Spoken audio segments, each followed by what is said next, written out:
അഹല്യയിലെ വിദഗ്ധരായ ഡോക്ടർമാരുടെ ചികിത്സ കൊണ്ട് എനിക്ക് എന്റെ കാഴ്ചശക്തി പൂർണ്ണമായും തിരിച്ചു കിട്ടി. ഇപ്പൊ എനിക്ക് ഈസിയായി വായിക്കാം. നേത്ര സംരക്ഷണത്തിന് നമ്മുടെ Ahalya. Ahalya foundation eye hospital, കേരളത്തിൽ എല്ലായിടത്തും. നിർമ്മാണ പ്രവർത്തനങ്ങൾ പൂർത്തീകരിച്ച കക്കടാശ്ശേരി കാളിയാർ റോഡിന്റെയും ഹോമിയോ ആശുപത്രി കെട്ടിടത്തിന്റെയും ഉദ്ഘാടനം നടത്തി.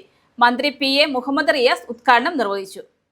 റീബിൽഡ് കേരളയുടെ ഭാഗമായി നിർമ്മാണ പ്രവർത്തനങ്ങൾ പൂർത്തീകരിച്ച കക്കടാശ്ശേരി കാളിയാർ റോഡിന്റെയും ആയവന പഞ്ചായത്തിലെ ഹോമിയോ ആശുപത്രി കെട്ടിടത്തിന്റെയും ഉദ്ഘാടനം നടത്തി. സംസ്ഥാന പൊതുമരാമത്ത് ടൂറിസം വകുപ്പ് മന്ത്രി മുഹമ്മദ് റിയാസ് ഉദ്ഘാടനം നിർവഹിച്ചു.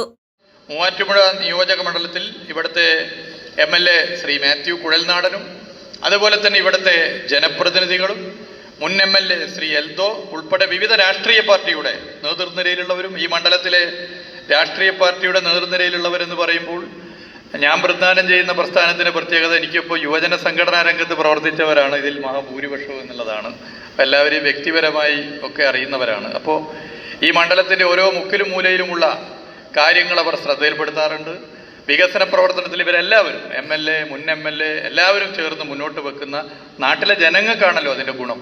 അതിൻ്റെ ഭാഗമായി വരുന്ന ക്രിയാത്മകമായ നിർദ്ദേശങ്ങൾക്ക് പരിപൂർണ പിന്തുണ നൽകി പൊതുമരാമത്ത് ടൂറിസം വകുപ്പ് കൂടെ ഉണ്ടാകും എന്നുള്ളത് പ്രത്യേകം ചൂണ്ടിക്കാട്ടാൻ ഈ വേള ഉപയോഗപ്പെടുത്താൻ ആഗ്രഹിക്കുന്നു. 2018-2019 സാമ്പത്തിക വർഷത്തിലെ റീബിൽഡ് കേരള പദ്ധതിയിൽ ഉൾപ്പെടുത്തി 68 കോടി രൂപ ചെലവഴിച്ചാണ് കക്കടാശ്ശേരി കാളിയാർ റോഡിന്റെ നവീകരണ പ്രവർത്തനങ്ങൾ പൂർത്തിയാക്കിയത്.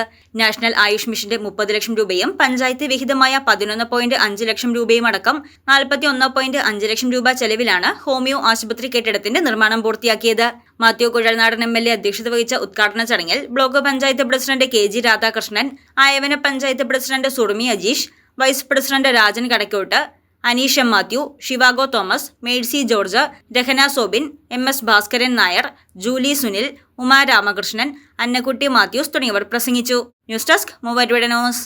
സ്വർണം വിൽക്കുവാൻ ഏറ്റവും നല്ലത് നമ്മുടെ അച്ചയൻസ് തന്നെ. കേരളത്തിലെ നമ്പർ 1 ഗോൾഡ് ബയേഴ്സ് അല്ലേ അച്ചയൻസ് ഗോൾഡ്. എപ്പോഴും അച്ചയൻസ് ഗോൾഡിൽ ഒന്നാന്തരം വിലയിൽ സ്വർണം വിൽക്കാം. അത് നേരാ. അച്ചയൻസ് ഗോൾഡ് ആകുമ്പോൾ വിശ്വസ്തതയുടെയും കൃത്യതയുടെയും കാര്യത്തിൽ വിശ്വസിക്കാം. വിൽക്കുന്ന സ്വർണത്തിന് കൂടിയ വില കിട്ടും. എല്ലാ ഇടപാടുകൾക്കും സമ്മാനങ്ങളും ഉണ്ട്. അച്ചയൻസ് ഗോൾഡ് 20 വർഷത്തെ പാരമ്പര്യം, 26 ഷോറൂമുകൾ. കോൾ 8590046916.